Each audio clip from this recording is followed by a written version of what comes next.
A continuación.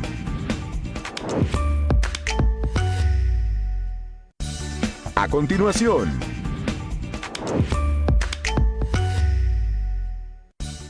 Este programa es familiar para todas las edades. No contiene escenas de sexo ni violencia. Debe ser visto en compañía de adultos.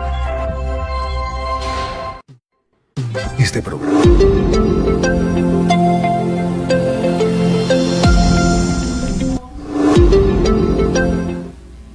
Buenas tardes, bienvenidos a una edición más en su programa Salud al Día. Este espacio es desarrollado pensando en el bienestar físico y psicológico de ti y toda tu familia. Asimismo, de la mano con la red de salud Jauja, venimos desarrollando este proyecto tratando temas relevantes relacionados a la salud pública. Por ello, el día de hoy tenemos la visita de la médico cirujano Angie Avilés y Nostroza. El tema de hoy es conociendo la enfermedad mano-pie-boca. Médico, doctora, estamos aquí nuevamente con su visita el día de hoy. Queremos conocer acerca de esta enfermedad. Bueno, buenos días con todos. Ahora estamos viniendo a conversar lo que es la enfermedad mano-pie-boca. Esta enfermedad es muy importante porque muchas veces nosotros tenemos esta enfermedad en las instituciones educativas de preferencia inicial y primaria, y algunas veces se produce la enfermedad y la población se asusta, ¿no? Considerando que es una enfermedad, por decirse así, de curso benigno, no tiene un curso muy dificultoso o no se producen complicaciones muchas veces, pero sí es una enfermedad de curso benigno. Entonces, la enfermedad mano-pie-boca, su característica principal es una enfermedad que se produce en manos, o sea, produce las erupciones en las palmas de las manos, en las plantas de los pies y alrededor de la boca, sea dentro de la boca o fuera de la boca también. Entonces, esa es la característica principal, por eso es que se conoce comúnmente como enfermedad mano-pie-boca. Esta enfermedad está causada por un virus, es el virus Coxsackie en sus diferentes formas. Entonces, este virus tiene sus formas, ¿no? Está los tipos de Coxsackie según la numeración, y es la causa principal del Coxsackie.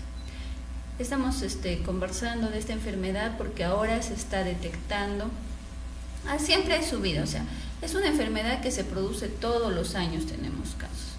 Entonces, siempre hay subidas y bajadas, hay picos y hay tiempos de descanso epidemiológico, por decirlo así. Entonces, nosotros ahora hemos tenido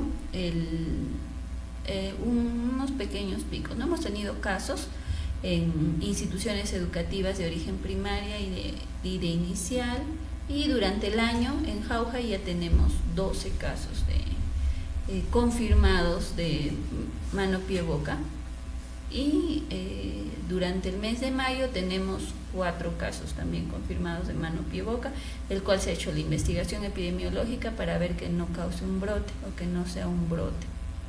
Claro, doctora. Doctora, coméntenos un poco más sobre las estadísticas mundiales respecto a esta enfermedad. ¿Cuándo se descubrió? ¿Desde dónde se origina? ¿Si nos podría explicar?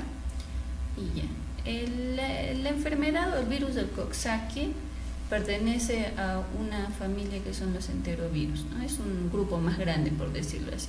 Entonces, esta enfermedad de Coxsackie produce diferentes sintomatologías. Antes, en 1957, se veía como que era una lesiones en la boquita.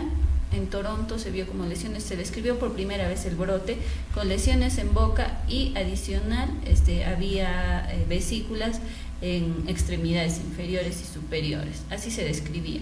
Pero después, 2 años después, ya se le colocó un nombre coloquial, que es la enfermedad mano-pie-boca. Siempre, en todo sitio, hay brotes de esta enfermedad, pero muchas veces nosotros no conocemos cómo es la enfermedad y nos asustamos, o de repente tenemos miedo, o cuando llega la enfermedad pensamos que puede tener un curso distinto al que normalmente tiene, pero si sabemos controlarlo, estamos de acuerdo a lo que el médico nos dice, no hay problema. Es una enfermedad en la mayoría de casos benigna. Claro, entonces nos menciona que es un virus, por tanto hay contagio. Sí, la enfermedad se transmite básicamente de dos formas. Uno es por tocar superficies que estén con el virus. Entonces yo toco, me llevo a la nariz o me llevo a la boca y me contagio. O la otra son por las gotitas de flush también. O sea, cuando estornudo, hablo, todo humano bota gotitas microscópicas. Entonces esas gotitas también contagian de una persona a otra. Se produce el contagio. Luego el virus ingresa y sea en cavidad respiratoria o en intestinos, se reproduce y comienza el cuadro. Claro, entonces ya estamos verificando que se adquiere a través de un contagio, y menciona que cada cierto tiempo hay un pico, ¿no?, en el que los casos se incrementan. ¿Esto tiene que ver algo con el clima o el lugar o el ambiente en el que alguna persona se encuentra? Sí, el clima mayormente se da en cambios de estación, y el lugar sí, o sea, tiene que ver bastante con que una persona esté en lugares cerrados y que sean personas que no tengan el cuidado en su higiene, podría decirse, como los niños.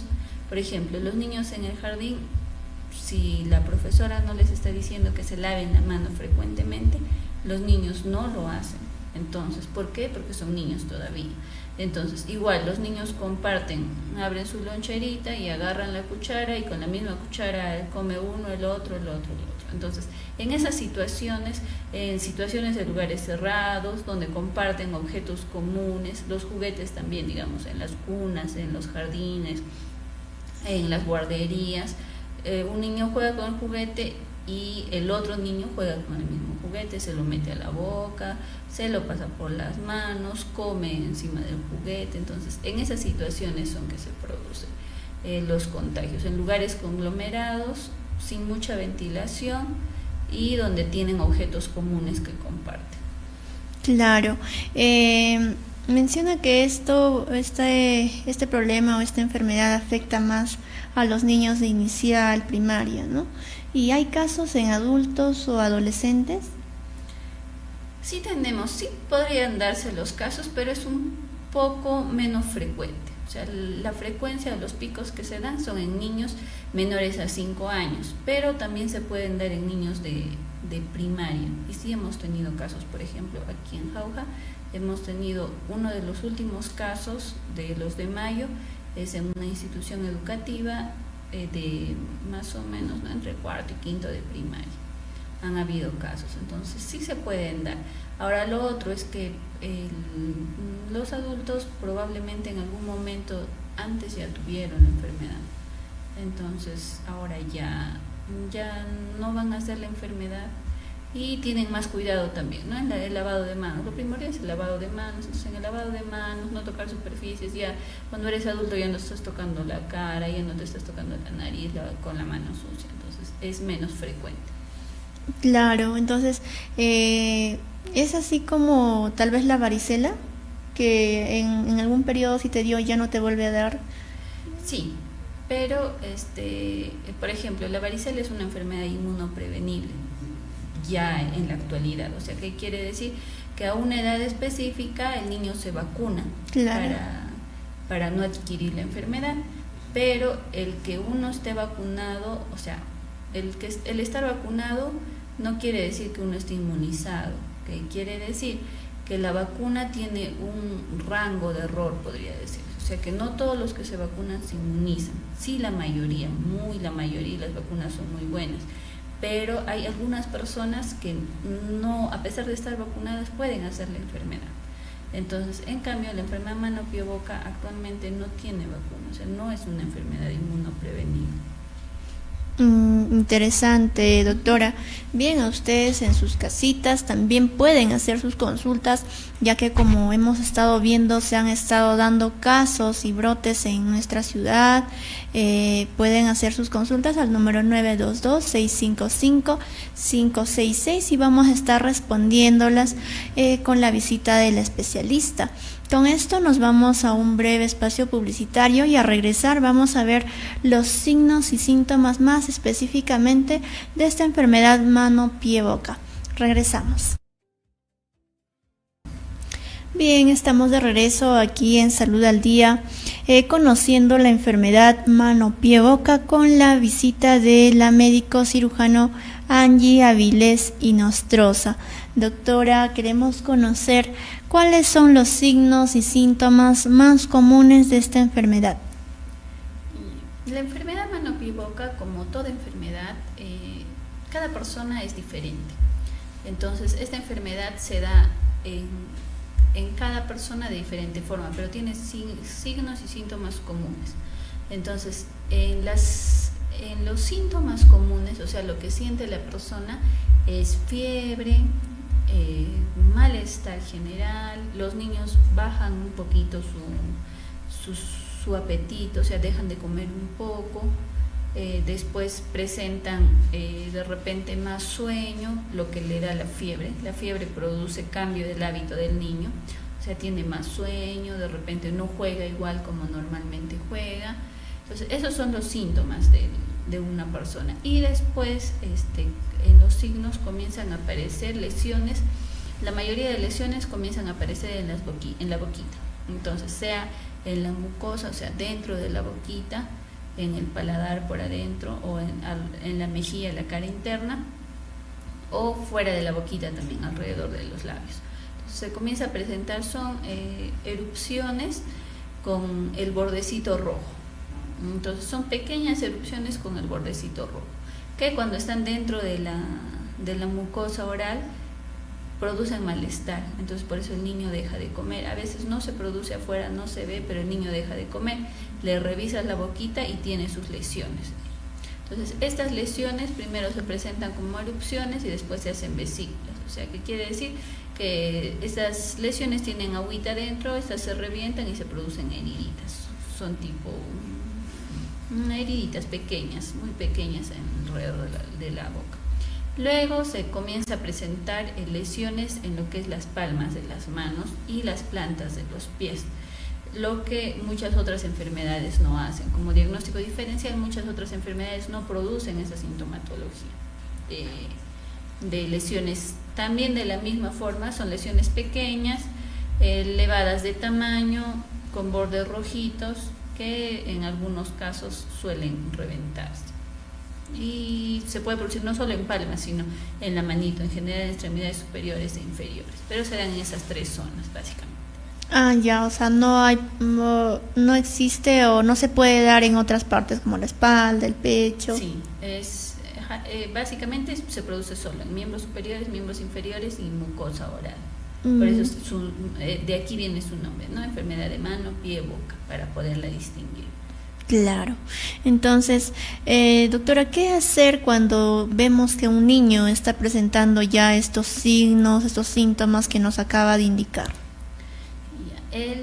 Básicamente lo primero que nosotros debemos hacer como padres, como hermanos, como familiares de un niño que comience a presentar esto, es acudir al establecimiento de salud más cercano. ¿Por qué? Porque, como hemos dicho, esta enfermedad en la mayoría de casos, más del 90%, no produce sintomatología o no produce complicaciones, esta sintomatología. Pero la persona idónea para saber si esta enfermedad va a producir complicaciones o está teniendo complicaciones en el instante es el médico. Entonces, si es que nosotros no acudimos a un establecimiento de salud, nosotros como personas no médicos no vamos a poder evaluar esa situación. Entonces, nosotros ya cuando los niños acuden a la consulta, cuando acuden a la consulta nosotros podemos saber en qué estadio va, si está bien, si está mal, si las lesiones se están infectando, si no se están infectando, si está comenzando. Entonces todo eso, y ahí ya se le da, ¿no?, una atención más personalizada al niño y al familiar que lo traiga. Claro, doctora.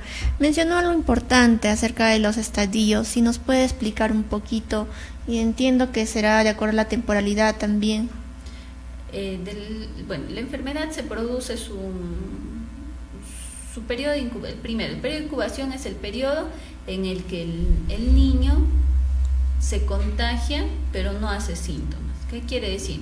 Que al cuerpo le ingresa, digamos, una cantidad mínima, pongámosle un número, digamos, 10 virus le ingresa al cuerpo. Entonces, el cuerpo con 10 virus no se va a enfermar, pero lo que pasa es que esos virus ingresan por la mucosa respiratoria, por la boca, y se almacenan en mucosa respiratoria ya interna o en las paredes de los intestinos, y ahí se reproducen. Entonces, cuando alcancen un número para ya enfermar, ese periodo del que me contagié hasta que comienzo a hacer el síntoma se llama periodo de incubación. Entonces, esta enfermedad tiene un periodo de incubación aproximadamente de 3 a 5 días, hasta 7 días puede ser. Entonces, en ese tiempo no hago síntomas, pero ya estoy contagiado, ya, y mi cuerpo ya está luchando para defenderse. Posterior a eso comienzan a aparecer, ya después, cuando comienzo a hacer síntomas, comienzan a aparecer lesiones en la boquita. Entonces, las lesiones en la boquita duran más o menos de entre 5 a 7 días. Y después las lesiones ya dérmicas en manos y pies duran aproximadamente desde 7 a 10 días. Entonces, ese es el tiempo en que nosotros estamos también contagiando. O sea, si yo ya tengo la enfermedad, yo contagio, y es por eso que se producen los brotes. Entonces, un brote es la secuencia de 2 o más casos que tengan una causa común, o sea, que se hayan contagiado en un mismo lugar, o que hayan tenido un lugar o un tiempo parecido. Se debe tener lugar y tiempo para que sea un brote. Entonces, lo ideal es que cuando nosotros tenemos esta enfermedad, cortar la cadena de transmisión. Si yo corto la cadena de transmisión, o sea, ya no permito que se siga transmitiendo la enfermedad, evito que se ocasione un brote y evito que otras personas también se contagien. Entonces, eso es básicamente el proceso de la enfermedad. Claro, está muy clara la explicación que nos da. Entonces, también teniendo el diagnóstico o acudiendo lo más pronto al médico o al centro de salud, en este caso también parte de la responsabilidad como adultos y como familiares cuidadores de los niños que están teniendo esta enfermedad sería aislarlos para que no contagien. Sí, lo básico para nosotros no seguir transmitiendo el virus es cortar la cadena de transmisión.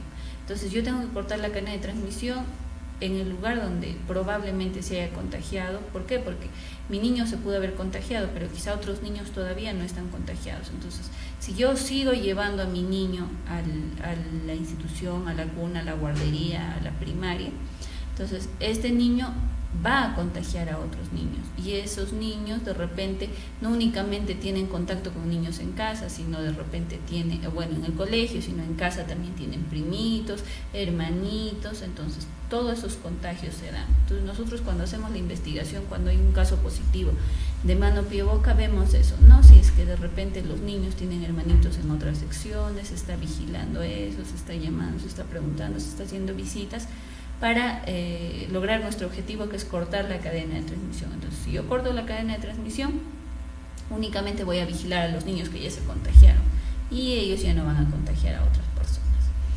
Claro, doctora. Entonces, coméntenos acerca del tratamiento que está brindando los centros de salud cuando se diagnostica esta enfermedad. Ya, como habíamos conversado al inicio, esta enfermedad se debe o se origina a causa de un virus, el virus Coxsackie, en sus diversas presentaciones, ¿no? El Coxsackie, por ejemplo, el Coxsackie 16, que es un tipo del virus, produce los síntomas más comunes. El Coxsackie 6 produce los síntomas un poquito más graves, pero todos producen la enfermedad mano, pie, boca. Entonces, como es un virus, los virus en general no se combaten y no hay forma de inactivar un virus, por decirlo así. Entonces, lo que se tiene que hacer es esperar a su tiempo en el tiempo que el virus esté activado. Entonces, en el tiempo en el que el virus contagie, en el tiempo en que esté en su periodo. ¿Por qué? Porque aproximadamente, como les decía, en este caso, de 7 a 10 días este virus se va a inactivar solo y ya no va a producir sintomatología en el cuerpo. Los virus no tienen vida, pero es como su tiempo de vida, ¿no? Como por decirlo así en forma coloquial. Los virus son entes que no tienen vida, pero tiene un periodo en el que está activo. Entonces, si es que yo paso el periodo en el que está activo y controlo sintomatología como son fiebre, las lesiones en la boquita, lo que hacemos es dar, ¿no?, antipiréticos para la fiebre, vemos lo que si hay lesiones en la boquita, dar medicamentos para que estas lesiones no les impidan comer a los niños. De repente, si hay lesiones en las manos o en los pies que hayan sido infectadas con otra cosa, ahí sí se da otro tipo de medicamento. Pero para eso nosotros tenemos que acudir a una institución pública en salud o privada en salud, una institución de salud, para que el médico determine cuál es el tratamiento que el niño debe seguir, si el tratamiento convencional o si adicional al convencional debemos agregar antibióticos para cubrir de repente heridas infectadas, o si es que hay alguna afectación de tipo respiratoria, gastrointestinal, diarrea, entre otras cosas. Entonces, eso es básicamente lo que nosotros tenemos que hacer, es conocer qué tipo de enfermedad es para no estresarnos, para no asustarnos. Y cuando tengamos ya y digamos, bueno, puede ser esto, acudo al médico y estoy en constante comunicación a lo que el médico diga para nosotros, para evitar complicaciones a posterior. Claro, doctora. Entonces, con esta información nos vamos a un espacio publicitario, sin antes mencionarles que Telecable por este mes viene realizando sus instalaciones de conexión a internet y cable 100% fibra óptica completamente gratis. Comunícate con ellos al 064 46 60 80. Al regresar vamos a ver qué hacer para prevenir esta enfermedad de mano, pie, boca, y también por ahí vamos a conocer las consecuencias de un tratamiento no oportuno. Regresamos. Estamos de regreso en Salud al Día, conociendo la enfermedad mano, pie, boca, con la visita de la médico cirujano Angie Avilés y Nostroza. Doctora, estuvimos viendo cuáles son los signos y síntomas, el diagnóstico y también de qué forma se da el tratamiento. Ahora queremos saber qué sucede o cuáles son las consecuencias de no haber un tratamiento oportuno. Como les decía, la mayoría de pacientes que tienen esta enfermedad hacen sintomatología leve, pero si de repente nosotros no, pasado los 7 días, más del 90% de pacientes, pasados los 7-10 días van a pasar la sintomatología y el cuadro va a remitir y ya se van a sentir bien. Pero en caso de que algún caso, porque sí hay casos que se pueden complicar, no haya sido visto a tiempo, se puede confundir con otra enfermedad de repente al momento del diagnóstico y el niño ya puede llegar en un estado ya grave o moderado al establecimiento de salud. A lo que si es que yo llevo a mi niño cuando recién está comenzando la sintomatología, me explican los signos y síntomas de alarma y yo estoy pendiente a revisar eso, a ver que no se infecten las heriditas, a revisar que esté comiendo bien, que posterior a 2 días ya no haga fiebre. Entonces yo estoy revisando los signos y síntomas, ese niño muy difícil que se complique. Pero si yo no sé cómo llevar la enfermedad, no sé cuáles son los signos de alarma, no sé qué es lo que puede suceder, lo que no puede suceder, ese niño se puede complicar. Entonces, como sacar una conclusión de esto, lo ideal es acudir al establecimiento de salud más cercano para en caso de se presente alguno de estos síntomas que hemos revisado anteriormente. Claro, doctora. Entonces, en cuanto se ve algún signo, alguna señal de esta enfermedad, pues inmediatamente acudir al centro de salud. Ahora vayamos a ver respecto a la prevención. ¿De qué forma podemos prevenir como familia, dentro de la casa y en las instituciones educativas también? A adicionando un poquito más a lo que hablamos antes, o sea, que haya lesiones en el cuerpo no quiere decir que específicamente va a ser esa enfermedad. Nosotros podemos tener muchas otras enfermedades que sí tienen un cuadro más grave, podría decirse así. Entonces, por ejemplo, tenemos en la boquita, cuando hay lesiones en la boquita, tenemos otras enfermedades que son el pangina, entre otras enfermedades. Luego tenemos otra que se puede parecer la varicela, que algunas veces se confunde. Entonces, también para que yo llevo al médico a mi niño, para que me diagnostique cuál es la enfermedad que mi niño tiene y si es que va a tener un curso leve, un curso moderado, puede ser un curso grave. Entonces, esa es la intención. Ahora, bueno, en las instituciones educativas, básicamente, ¿qué es el contagio? Donde se va a dar el contagio es hacer que los niños se laven las manos con más frecuencia y hacer que los niños se laven bien las manos, no únicamente que metan las manos al agua y que las saquen, sino que utilicen bien el jabón, que froten todo la superficie de su mano, desde de repente las puntas de los deditos, toda la manito. De repente, si es que hacer una limpieza con agüita y detergente, con agüita y lavavajillas, y de repente un poquito de lejía, todas las superficies, como se hace una limpieza en el hogar normal, desinfectar, limpiar los juguetes. De eso es básicamente. Y si tengo lo básico, si es que yo tengo a un niño que tenga algún tipo de lesión y que haya hecho fiebre, llevarlo al médico. Si el médico indica no tiene que estar aislado por un tiempo, cumplir ese tiempo de aislamiento y hacer la limpieza en el salón, una limpieza básica. No es que se va a tener que fumigar, se va a tener que hacer una desinfección muy exhaustiva y profunda con personal especializado, no. Los mismos papás, si están de repente en una cuna, en un jardín, pueden hacer limpieza de los objetos más comunes, las témperas, de repente los juguetes que utilizan los niños, o ahora que, por ejemplo, en las instituciones del Estado comparten lo que es el caliguarma, esas cosas, de repente los utensilios, ¿no? Los platitos, lavarlos 2 veces, hacer una limpieza y después volverlo a lavar. Con eso no va a haber ningún problema de infección cruzada con los niños. Claro, doctora. Entonces, y viendo esto que es un virus y de hecho hemos conocido cuál es su proceso desde la incubación hasta el momento de brote y todo, mucho también importa aquí el sistema inmunológico. ¿De qué forma pueden prevenir ellos para mantener su sistema inmunológico fuerte, con sus defensas altas? En general, la buena alimentación va a llevar a consecuencia que yo esté bien protegido para cualquier enfermedad, sea viral, sea bacteriana, de cualquier tipo. Entonces, si es que yo me alimento bien, y la alimentación buena no únicamente es en cantidad, o sea, no es que me tengo que alimentar en cantidad, sino me tengo que alimentar en calidad. ¿Qué quiere decir?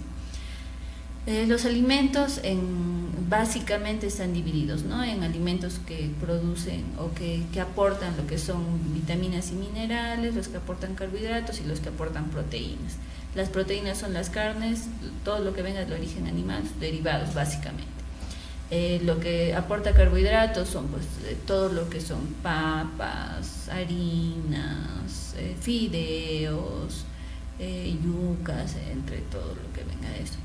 Y las vitaminas y los minerales que van a conllevar a que mi sistema inmunológico esté bien, está en las frutas y las verduras. Entonces, si yo consumo frutas y verduras de diferentes colores, porque cada color de verdura, cada color de fruta tiene diferentes tipos de vitaminas. Entonces, si yo consumo una verde, es muy diferente a que yo consumo una roja, a que yo consumo una morada, a que yo consumo una amarilla, entre otras cosas. Entonces, yo debo consumir variado. Si yo consumo variado, consumo mis frutas todos los días, no necesariamente ya llega el frío y voy a comer mucha naranja, no. Yo tengo que consumir en todo el año variado. Entonces, si consumo así, mi cuerpo va a estar preparado. Más mis proteínas, que son mi carne, mi leche, mi huevo y todo lo que venga del origen animal, con eso el cuerpo se equilibra. Y mientras que el cuerpo no tenga alguna deficiencia que produzca que estos nutrientes se absorban, basta con la buena alimentación y no es necesario suplementación. solo basta con la buena alimentación. Pero si yo tuviese alguna enfermedad de fondo, si de repente el médico indica, nosotros indicamos cuándo suplementar y cuándo no. No es que mi niño no come, que le doy de vitamina, no es así. Tengo que hacer lo posible para que coman todo. Importante aclaración, doctora. Y bien, con esta aclaración que nos hizo, vamos a pasar a responder las preguntas del público. Vamos con la primera pregunta. Dice, ¿qué puede comer un niño que está enfermo con el virus mano-pie-boca? En general, un niño puede comer de todo cuando está pasando por este proceso, pero la dificultad es las lesiones en la boquita produce sintomatología, o sea, el niño no puede hacer pasar de repente cosas muy duras. ¿Por qué? Porque lastiman su mucosita, les produce dolor y dejan de comer, por eso el niño deja de comer.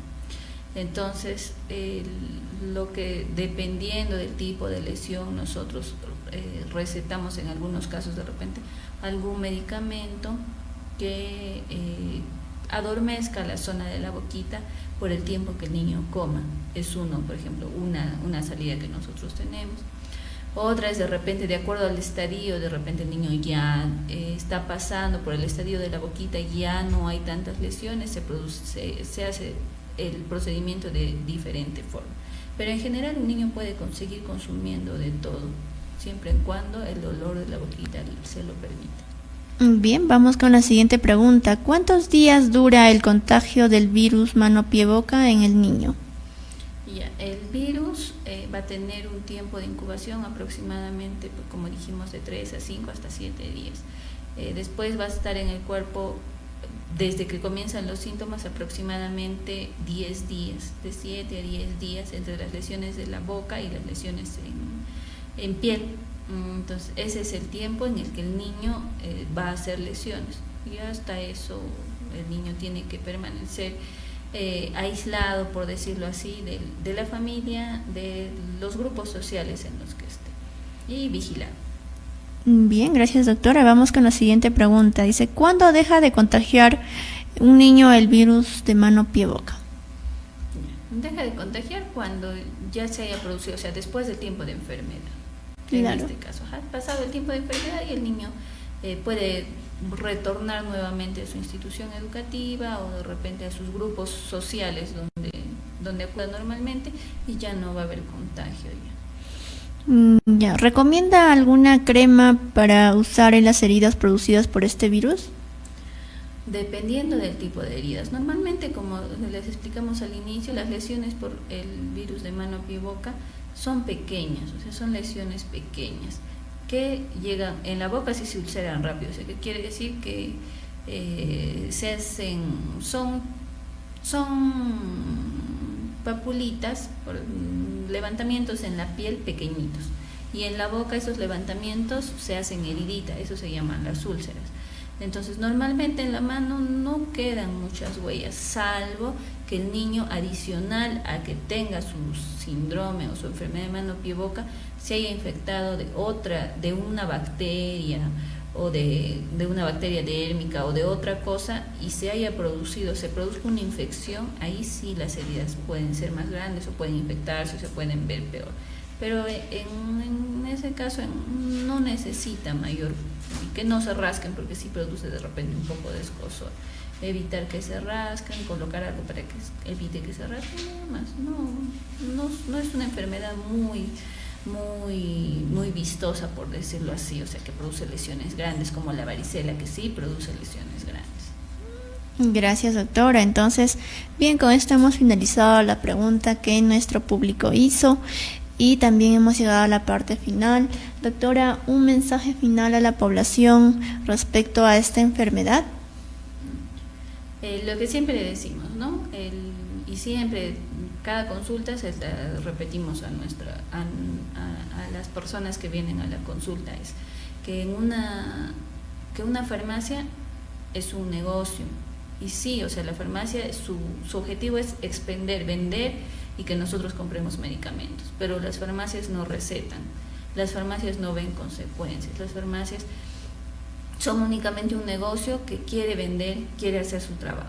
si es que yo tengo alguna enfermedad, alguna sintomatología, no debo acudir en primera instancia a una farmacia, sino debo acudir a un centro de salud, sea público o privado, donde me diagnostiquen, me receten y con la receta acudo a la farmacia y compro mis medicamentos. Pero la farmacia no está autorizada para recetar y no lo hace bien, por eso es que muchos pacientes van a la farmacia, compran sus medicamentos a las tomas que ellos quieran o a las tomas que les den, y cuando ya están graves o cuando ya haya una consecuencia mayor, la farmacia le dice vete al hospital o vete a la clínica. ¿Por qué? Porque no puedo hacer más, vete, estás mal. Entonces nosotros tenemos que cubrir como establecimientos de salud ya a personas que no están llegando el primer día, sino llegan al sexto, al séptimo día después de haberse colocado un sinfín de ampollas o haber tomado un sinfín de medicamentos. Entonces, si yo me siento mal, acudo a un establecimiento de salud para que en ese establecimiento de salud me ayuden con el diagnóstico, el tratamiento, y con eso voy a mejorar mi cuadro. Claro, entonces con esto hacemos un llamado a la conciencia de, sobre todo, no automedicarse, ¿no? Es mejor tener el seguimiento de un profesional de la salud especializado en el problema que estamos presentando. Muchas gracias, doctora, por la visita, y también gracias a ustedes porque día a día nos vienen siguiendo en nuestras redes sociales y también a través del canal 10 de Telecable. También quiero mencionarles que Telecable está ofreciendo su servicio de internet y cable 100% gratis por este mes en la instalación. Comunícate con ellos al 064 46 60 80. Telecable, conectando oportunidades. Gracias, Telecable, gracias a ustedes y nos vemos en la próxima edición. Cuídense.